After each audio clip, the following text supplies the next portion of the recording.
इमरान खान ने कुछ रोज़ कबल सुप्रीम कोर्ट के चीफ जस्टिस को खत लिखा था। उसके बाद अब फौज के सरबराह आसिम मुनीर को खत लिख दिया है और उस पर भी बड़े चर्चे हो रहे हैं और बड़ी मुख्तलिफ आरा आ रही हैं। उसके बारे में बात करते हैं।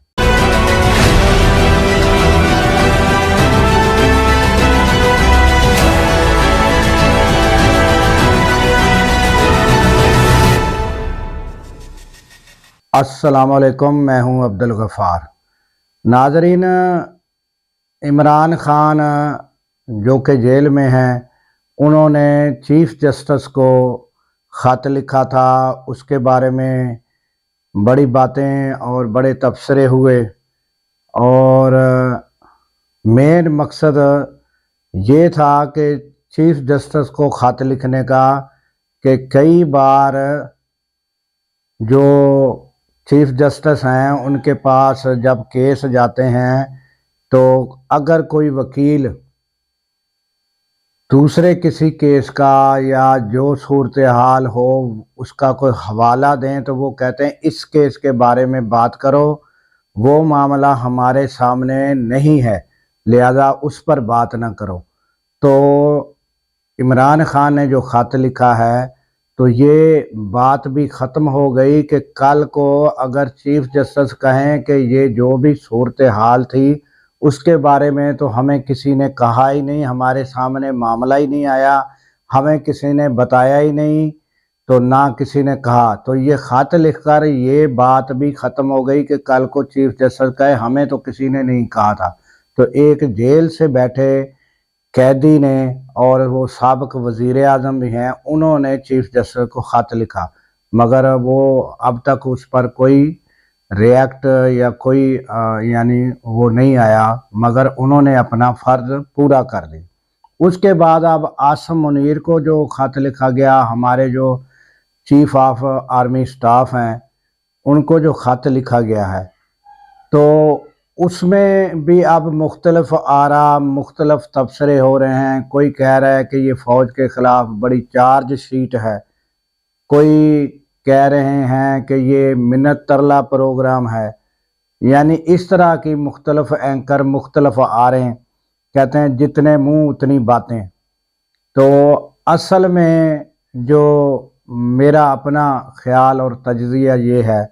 कि उन्होंने उन मामलात की निशानदेही की है जिसकी वजह से फ़ौज में नफ़रत पैदा हो रही है और अवाम और फ़ौज के दरमियान एक फासले पैदा हो रहे हैं। उन्होंने जब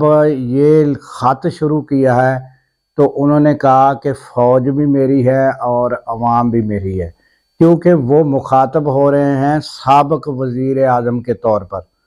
तो उन्होंने ये ख़त का शुरुआती लफ्ज़ ये है कि फ़ौज भी मेरी है। फिर उन्होंने जो यानी साबिक़ा वाक़यात गुज़रे हैं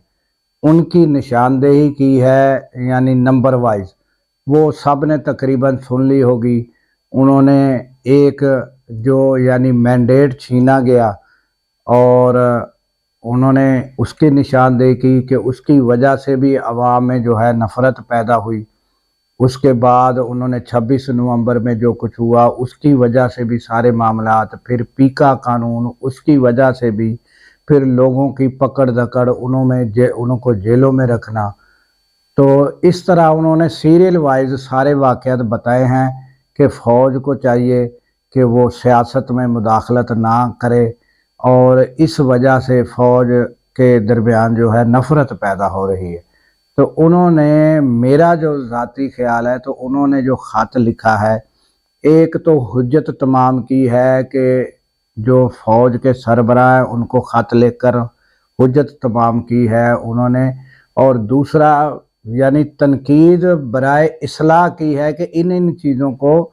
ठीक कर लिया जाए तो फ़ौज के दरमियान अवाम के जो फासले बढ़ रहे हैं वो बेहतर हो सकते हैं, मईशत बेहतर हो सकती है और सारे मामलात जो हैं वो दुरुस्त हो सकते हैं। तो یہ ان کا خط کا لب لباب تھا، اور ہر کسی کا ناظرین ایک انداز ہے، ایک زاویہ ہے چیز کو دیکھنے کا اور سمجھنے کا اور پرکھنے کا۔ اور ایک اینکر جو تھے انہوں نے تو یہ کہا کہ یہ جو خط جا چکا تھا، کہ اس کے بعد جو ہے یعنی گزشتہ روز کور کمانڈر کانفرنس 267ویں کور کمانڈر کانفرنس